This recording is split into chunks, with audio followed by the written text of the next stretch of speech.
کہ مریم کے پاس بند کمرے میں بے موسم پھل آتے ہیں، اور سوال کیا کلما دخل علیہ زکریا المحراب، جب بھی زکریا علیہ السلام عبادت خانے میں آتے دیکھتے وجد عندہا رزقا، کہ مریم کے پاس رزق ہے۔ یہ خالق و مالک کی کرم نوازی تھی نا، رزق دیکھتے۔ قال یا مریم انا لک ھذا، سوال کر لیا کہ مریم یہ کہاں سے آئے؟ قالت ہوا من عند اللہ، مریم علیہ السلام نے جواب دیا کہ یہ اللہ کی طرف سے ہیں۔ ان اللہ یرزق من یشاء بغیر حساب، اللہ جسے چاہتا ہے بغیر حساب و کتاب کے دیتا ہے، بغیر موسم کے دیتا ہے، جتنا چاہتا ہے نواز دیتا ہے، یہ تو اللہ کی عطا ہے۔ تو پھر زکریا علیہ السلام نے بھی اس موقع پر اللہ رب العالمین کو پکارا اور لوگوں کو یہ پیغام دے دیا کہ وقت کا نبی ہی کیوں نہ ہو، اللہ کی مرضی کے بغیر اگر اللہ اولاد نہ دینا چاہے تو اولاد نہیں لے سکتے۔ وہاں پہ اپنے رب سے دعا کی، ہنالک دعا زکریا ربہ قال رب ہب لی من لدنک ذریۃ طیبہ انک سمیع الدعاء، پاکیزہ اولاد سے نواز، بے شک تو دعاؤں کو سننے والا ہے، تیرے علاوہ کوئی نہیں سنتا، تو سننے والا ہے۔ اب یہاں وہ لوگ کہ جن کی شادیوں کو 2 سال 3 سال گزرتے ہیں، ہر شخص پوچھ رہا ہوتا ہے جی کوئی امید بھی ہے، تو انہیں رب پہ ہمیشہ امید رکھنی چاہیے کہ اللہ کی مرضی کے بغیر کسی کو اولاد نہیں ملا کرتی۔ اللہ چاہے تو بڑھاپے میں دے دے، چاہے تو جوانی میں نہ دے، چاہے تو اللہ تعالیٰ بیٹے دے دے، چاہے بیٹیاں دے دے، چاہے کچھ بھی نہ دے، چاہے دونوں ہی دے دے، یہ تو اللہ کا فضل ہے، اللہ کا احسان ہے، اللہ کی مرضی ہے، جس کو جب چاہے جتنا چاہے نواز دے۔ پھر اسی طرح ابراہیم علیہ السلام کے کہنے پر اللہ تعالیٰ نے آگے یہ واقعہ بھی بیان کیا ہے کہ کس طرح پرندوں کو انہوں نے پہاڑوں پہ رکھا اور پھر انہیں بلایا اور وہ زندہ ہو کے ان کے پاس آ گئے، ان کے بلانے سے ان کے پاس آ گئے، اور یہ بھی رب کی توحید کا منہ بولتا ثبوت ہے۔ تو انبیاء کی دعوت میں سب سے پہلی اور بنیادی چیز اللہ رب العالمین کی توحید ہے، اور اللہ تعالیٰ نے اس بارے میں مختلف واقعات اپنی توحید پہ دلالت کرنے والے بیان فرما دی۔ اور انبیاء کی تعلیمات میں سے دوسری مشترکہ تعلیم اللہ کے راستے میں خرچ کرنا ہے، اللہ کے راستے میں خرچ کرنا، اللہ کے راستے میں اللہ کے دیے ہوئے مال میں سے دینا۔ تمام کے تمام انبیاء نے اس بات کی تعلیم دی ہے۔ یہ خرچ کرنے کے آداب کیا ہیں، ان آداب کو بھی ملحوظ خاطر رکھیے کہ اللہ تعالیٰ نے وہ آداب بھی سکھائے ہیں۔ تو پہلا ادب یہ ہے کہ مال جو خرچ کرنا ہے اللہ کے راستے میں، جو اللہ کے لیے دینا ہے، وہ مال پاک ہونا چاہیے، پاکیزہ ہونا چاہیے، حلال ہونا چاہیے۔ سورہ بقرہ کی آیت نمبر 267 میں اللہ تعالیٰ فرماتے ہیں یا ایھا الذین آمنوا انفقوا من طیبات ما کسبتم، کہ اے ایمان والو جو پاکیزہ تم نے کمایا ہے اس میں سے خرچ کرو۔ ان اللہ طیب لا یقبل الا طیبا، اللہ پاک ہیں اور صرف پاک کو ہی قبول کرتے ہیں۔ جو مال پاک نہیں ہے، حلال نہیں ہے، اس کو اللہ تعالیٰ کے راستے میں خرچ کرنے سے کوئی ثواب نہیں ملتا۔ اور دوسرا ادب یہ ہے کہ فقراء اور مساکین پر نظر رکھی جائے، ان کی ضرورتوں کا خیال رکھا جائے۔ اللہ نے اگر کسی کو نوازا ہے تو پھر ضرورت مندوں کی ضرورتیں بھی اس کے سامنے ہونی چاہیے، لیکن خرچ کرتے ہوئے یہ نہیں ہے کہ ان کی تصویریں بنا بنا کے لوگوں کو دکھائی جا رہی ہیں یہ فلاں فقیر ہے، مسکین ہے۔ نہیں، عزت نفس کو بحال رکھنا، جہاں ضرورت پڑے تنہائی میں بغیر کسی کو بتائے چھپا کر صدقہ کر دینا، جہاں ضرورت پڑے وہاں ظاہر کر دینا۔ ان تبدوا الصدقات فنعما ہی، اگر تم صدقات کو ظاہر کرتے ہو کسی حکمت ضرورت کے تحت تو ٹھیک ہے۔ وَإِن تُخْفُوهَا وَتُؤْتُوهَا الْفُقَرَاءَ، اگر تم صدقات کو چھپا لو اور صرف فقیروں کو دو فَهُوَ خَيْرٌ لَكُمْ، تو یہ زیادہ بہتر۔ خرچ کرنے کا تیسرا ادب یہ ہے کہ اللہ کے راستے میں اخلاص کے ساتھ خرچ کیا جائے، اس لیے نہیں کہ لوگ حاجی کہیں، اس لیے نہیں کہ لوگ سخی کہیں، اس لیے نہیں کہ لوگوں کے ہاں نام بلند ہو جائے۔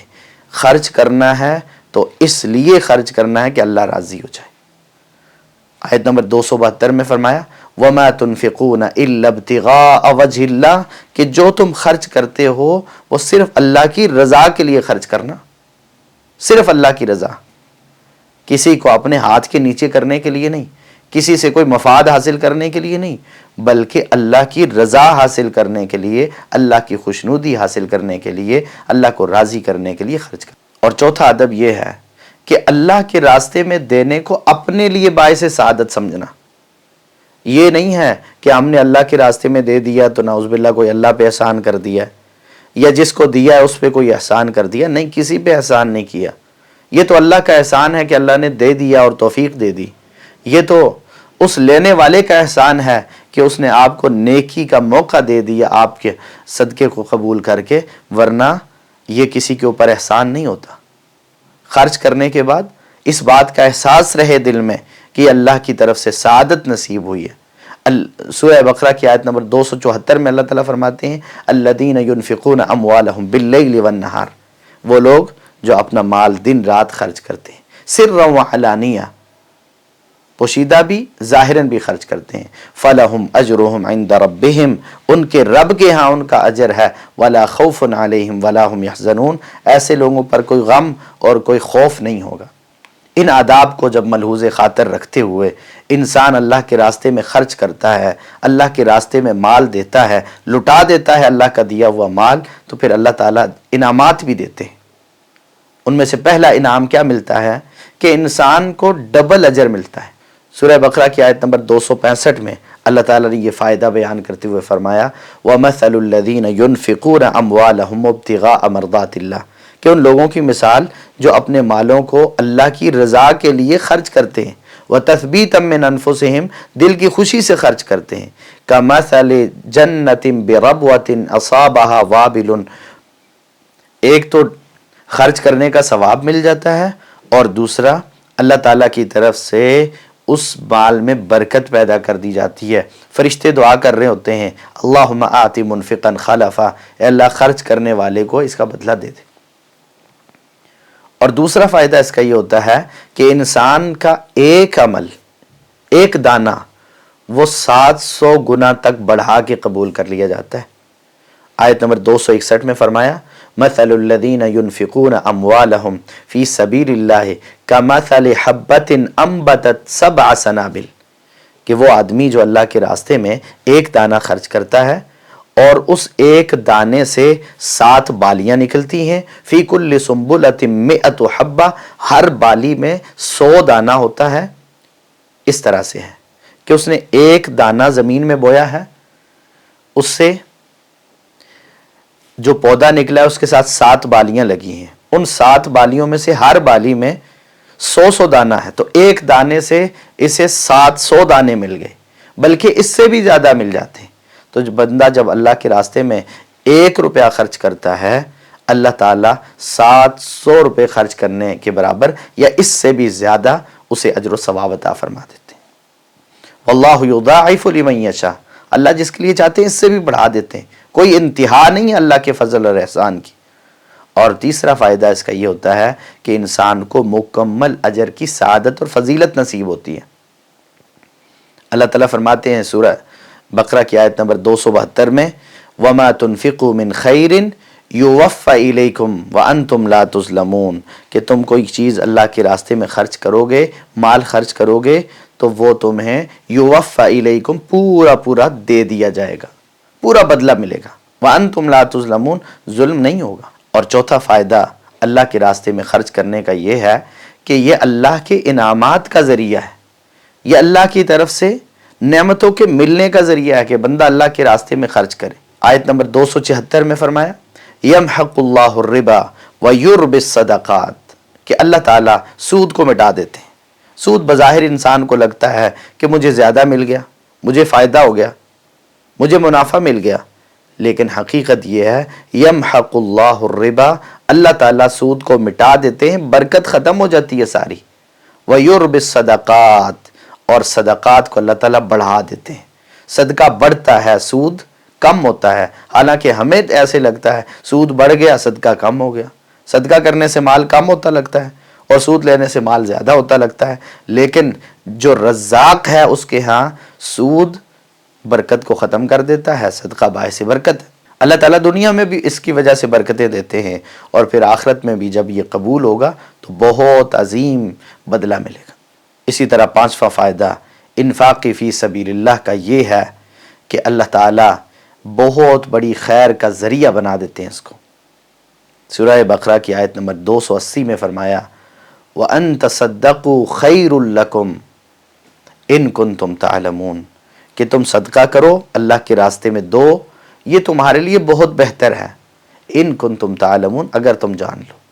لیکن ہم جانتے نہیں، ہمیں پتہ نہیں چلتا، اس لیے ہم سمجھتے صدقہ کرنے سے مال ختم ہو گیا، بس اب تو میرے پاس بچہ ہی کچھ نہیں۔ تو انبیاء کی تعلیمات میں سے اللہ کے راستے میں خرچ کرنا، اور اس خرچ کرنے کے ہم نے آداب بھی ذکر کر دیے جو اللہ تعالیٰ نے اسی پارے میں بیان کیے ہیں، اور خرچ کرنے کے فائدے بھی بیان کر دیے جو اللہ تعالیٰ نے اسی پارے میں بیان کیے ہیں۔ اسی طرح انبیاء کی مشترکہ تعلیمات جو اس بارے میں بیان ہوئی ہیں، ان میں سے ایک یہ ہے کہ اپنی اولادوں کو بھی اللہ کے راستے میں نکال دیں، اپنی اولاد کو بھی رب کے راہ میں پیش کر دینا۔ آپ دیکھیں سیدہ مریم علیہ السلام کے الفاظ کہ انہوں نے اللہ کے راستے میں اپنی اولاد کو پیش کیا، اللہ تعالیٰ نے کس انداز سے اسے قبول کیا، اور اللہ کو یہ انداز کتنا پسند آیا کہ قرآن بنا کے نازل کر دیا۔ سورہ آل عمران کی آیت نمبر 35 میں فرمایا اذ قالت امرأۃ عمران، کہ جب عمران کی بیوی نے، جو کہ حضرت مریم علیہ السلام کی والدہ تھی، انہوں نے کہا رب انی نذرت لک ما فی بطنی محررا، اے اللہ جو میرے پیٹ میں ہے وہ میں نے تیرے راستے میں قربان آزاد کرنے کی نظر مان لی، فتقبل منی، تو اس کو قبول کر لے مجھ سے، انک انت السمیع العلیم، بے شک تو خوب سننے والا، خوب جاننے والا۔ تو اپنی اولاد اللہ کے راستے میں پیش کر دی۔ آج ہم اگر بچے کو حافظ قرآن بنانا چاہیں نا، کہہ تو دیتے ہیں کہ یہ حافظ بنے گا، لیکن ہم اس پہ راضی نہیں ہوتے کہ اس کو اللہ کے راستے میں ہم نے پیش کر دیا ہے، اب اس سے ہم نے دنیا کے مفاد نہیں دیکھنے، اس کو ہم نے اللہ کے دین کے لیے وقف کر دیا ہے، اس سے ہم نے دین کا کام لینا۔ اور اسی طرح ابراہیم علیہ السلام نے کس طرح اپنے بیٹے کی قربانی پیش کر دی، تو اپنی اولاد کو اللہ کے راستے میں پیش کر دینا یہ بہت بڑی سعادت والی بات۔ اور انبیاء کی دعوت میں سے، تعلیمات میں سے چوتھی تعلیم یہ ہے کہ کثرت سے دعائے خیر، اللہ سے قدم قدم پہ سوال کرنا، مانگنا۔ انبیاء نے اللہ کے علاوہ کسی اور سے نہیں مانگا۔ یہاں پہ بھی آپ دیکھ رہے ہیں کیا دعا کی تھی انہوں نے، رب انی نذرت لک ما فی بطنی محررا، پھر آگے فتقبل منی، اس کو مجھ سے قبول کر لے۔ اسی طرح پھر زکریا علیہ السلام نے بھی دعا کی تو کس سے کی؟ اللہ سے مانگا، رب حب لی من لدنک ذریۃ طیبہ، اے اللہ میرے پروردگار مجھے پاکیزہ اولاد عطا فرما۔ تو اللہ تعالیٰ سے مانگنا، سوال کرنا۔ انبیاء کی تعلیمات میں سے پانچویں تعلیم نبی کریم صلی اللہ علیہ وسلم کی عظمت اور شان کو بیان کرنا اور اس کی تعلیم دینا کہ پوری مخلوق خداوندی میں صداقت کی بات ہو، عدالت کی بات ہو، سخاوت کی بات ہو، نبوت کی بات ہو، حسن و جمال کی بات ہو، ہر اعتبار سے نبی کریم صلی اللہ علیہ وسلم عظیم المرتبت ہیں، سب سے اعلیٰ ہیں، سب سے افضل ہیں۔ تو اللہ تعالیٰ نے تمام انبیاء سے یہ وعدہ لیا تھا وَإِذْ أَخَذَ اللَّهُ مِيثَاقَ النَّبِيِّينَ لَمَا آتَيْتُكُم مِّن كِتَابٍ وَحِكْمَةٍ، کہ جب میں تمہیں کتاب و حکمت سے نواز دوں، ثم جاءکم رسول مصدق لما معکم، پھر میرا وہ رسول آ جائے جو تمہاری پاس موجود ہے نبوت اس کی تصدیق کرنے والا ہو، تو تم نے کیا کرنا ہے، لَتُؤْمِنُنَّ بِهِ وَلَتَنْصُرُنَّ، تم نے اس پر ایمان لانا ہے، اس کی مدد کرنی ہے۔ قَالَ أَأَقْرَرْتُمْ، اللہ نے نبیوں سے اقرار کروایا کہ کیا تم اقرار کرتے ہو، وَأَخَذْتُمْ عَلَى ذَلِكُمْ إِصْرِي، اس پر وعدہ لیتے ہوئے اللہ تعالیٰ نے فرمایا کہ اس پر تم تیار ہو۔ تو تمام نبیوں نے کیا کہا تھا، قالوا اقررنا، ہم اقرار کرتے ہیں کہ اگر آخری پیغمبر آ گئے تو ہم ان کے ساتھ ہوں گے، ان پر ایمان لائیں گے۔ اللہ تعالیٰ ہمیں عمل کی توفیق عطا فرمائے۔ وآخر دعوانا ان الحمد للہ رب العالمین۔